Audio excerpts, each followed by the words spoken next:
आज 7 दिन हो गए हैं प्रधानमंत्री मोदी जी, उनका कोई मंत्री, भले वो रक्षा मंत्री हो, विदेश मंत्री हो, गृह मंत्री हो, कोई भी पिछले 7 दिन पुंछ आतंकी हमले पर एक शब्द इनमें से किसी के मुंह से नहीं निकला।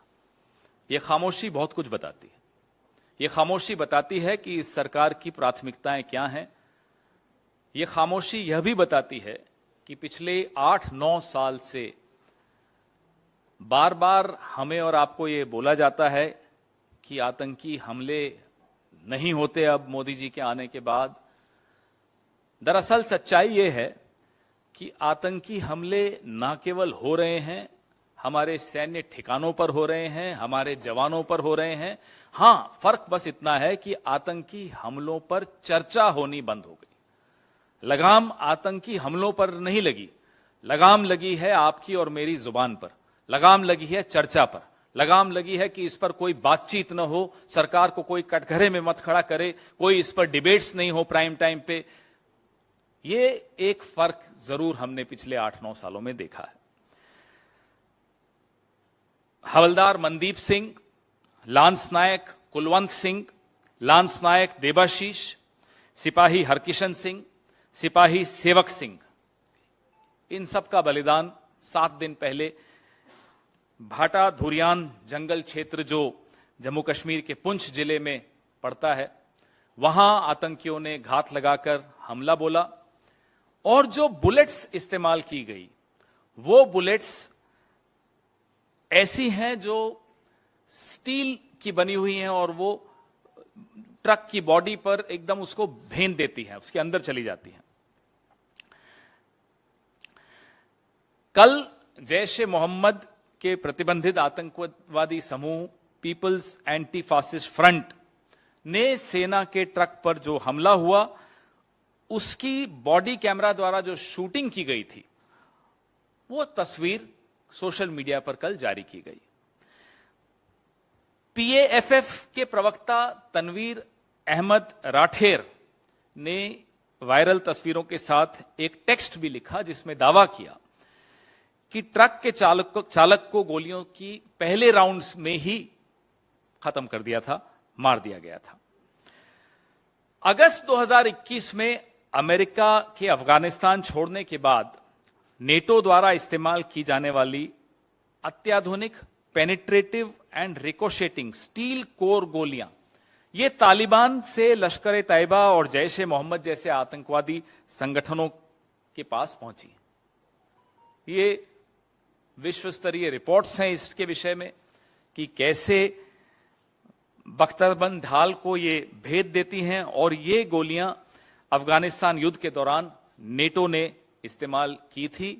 अफगानिस्तान युद्ध खत्म हुआ, तालिबान अब अफगानिस्तान पे काबिज है और ये हथियार जो उस वक्त वहां इस्तेमाल होते थे, अब वो इस तरह के संगठनों के पास आ गए हैं।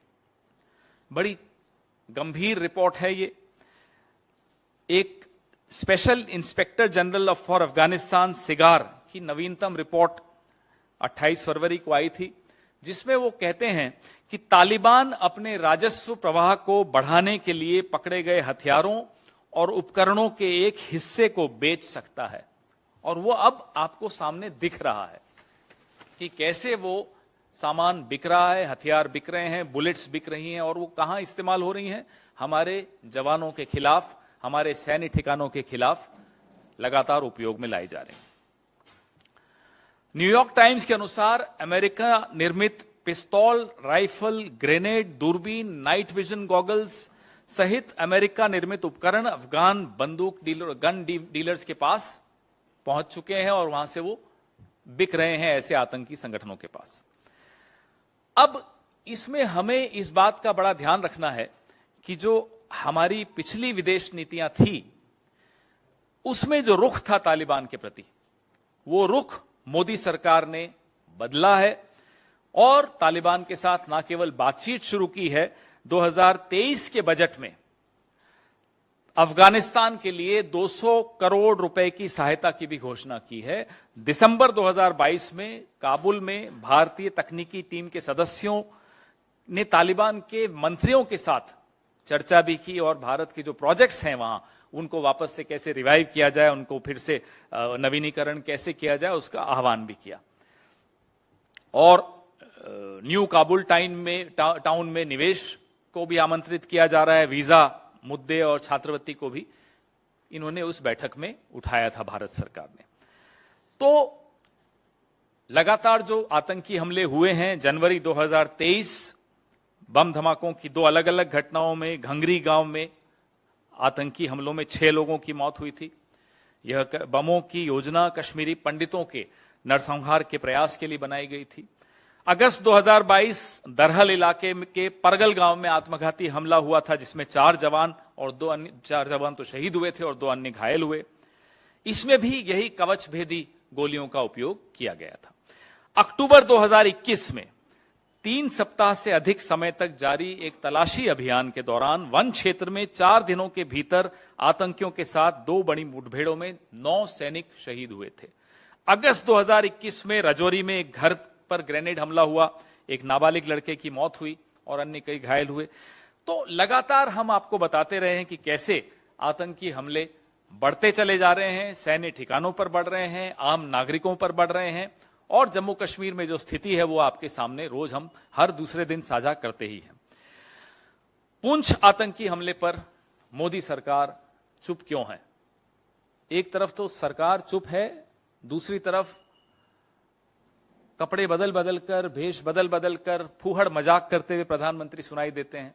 एक तथाकथित चैनल में एक तथाकथित पत्रकार के वहां एक तथाकथित प्रधानमंत्री जिस तरह की टिप्पणियां करते हैं, देखकर लगता नहीं है कि वो नेता है। सीआरपीएफ कैंप, आर्मी कैंप, वायुसेना स्टेशन, सैन्य स्टेशन पे लगातार पुलवामा, पंपोर, उरी, पठानकोट, गुरदासपुर, अमरनाथ यात्रा, सुंजवान सेना शिविर, सैकड़ों जाने हम लोगों ने गंवाई हैं पिछले 8 साल में, और प्रधानमंत्री चुप हैं। कोई इन 5 जवानों की अंत्येष्टि पर आपको मंत्री नहीं दिखा। क्यों? क्योंकि देश में चुनाव, बड़े स्तर पे लोकसभा चुनाव नहीं है, इसलिए। यह देखते हुए कि पुंछ का तालिबान से सीधा सीधा संबंध है, क्या मोदी सरकार के लिए तालिबान के साथ अपनी कूटनीतिक पहल और जुड़ाव करना उचित है? क्या ये सही है कि अभी ये कूटनीतिक संबंध हमारे देश के तालिबान के साथ बने? क्या ये सवाल तालिबान से उठाए जाएंगे? क्या यह सच नहीं है कि मोदी सरकार ने हमारी राष्ट्रीय सुरक्षा को खतरे में डाल दिया है, जिसमें कि जम्मू कश्मीर में 1249 आतंकी हमले हुए हैं, जिसमें 350 नागरिक मारे गए और 569 जवान शहीद हुए हैं। 1249 terror attacks in just Jammu and Kashmir alone, in which 350 civilians lost their lives and 569 Jawans were martyred. This is the story of the no nonsense, no tolerance towards terror policy of Mr. Narendra Modi. ये कहानी, ये दास्तान इस सरकार की आतंक विरोधी नीतियों की है, तथाकथित आतंक विरोधी नीतियों की। लगातार आतंकी हमले हो रहे हैं। दुनिया ने कई बार पहले देखा है हमारी सेना की पराक्रम को। वो 1967 का युद्ध हो, 71 का युद्ध हो, 99 का कारगिल युद्ध हो, जब आमने सामने की लड़ाई होती है तो हमारे जवान किसी के सामने घुटने नहीं टेकते, आगे वाले को घुटने टेकने पड़ते हैं। लेकिन पीठ पीछे हमला हो, इंटेलिजेंस फेलियर से हमला हो, तो बताइए जवान क्या करेगा? और इंटेलिजेंस एजेंसीज में कोई कमी नहीं है, एक से एक आला अफसर, एक से एक काबिल अफसर हमारी इंटेलिजेंस एजेंसीज में बैठा है।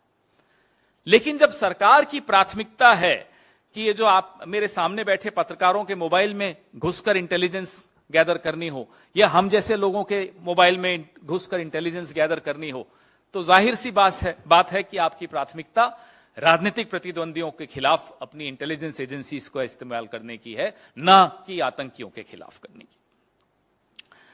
कुछ महीनों के अंतराल के बाद बार बार यह घटना होती है, लेकिन एक अजीब सी सन्नाटेदार चुप्पी सरकार की यहां से सुनाई देती है।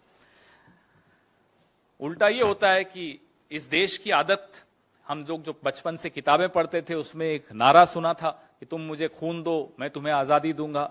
आज जो हमारे तथाकथित नेता बने हुए हैं बोले तुम चुप रहो मैं तुम्हें इनाम दूंगा, मैं तुम्हें गवर्नरी दूंगा। और जो जिसको चुप कराने की कोशिश कर रहे थे आज वो बोल रहा है, उसकी भी बातों का आप जवाब नहीं दे पा रहे हो। तो हम अपने सवाल पूछ चुके हैं और हम उम्मीद करते हैं कि प्रधानमंत्री हम सबकी जासूसी छोड़कर सुरक्षा बलों को हमारे खिलाफ इस्तेमाल करने की बजाय आतंकियों के खिलाफ इस्तेमाल करेंगे और चुप्पी तोड़ेंगे। पुंछ पर चुप्पी तोड़ेंगे, पुलवामा पर सत्यपाल मलिक जी द्वारा कुछ खुलासे किए गए हैं उस पर भी चुप्पी तोड़ेंगे।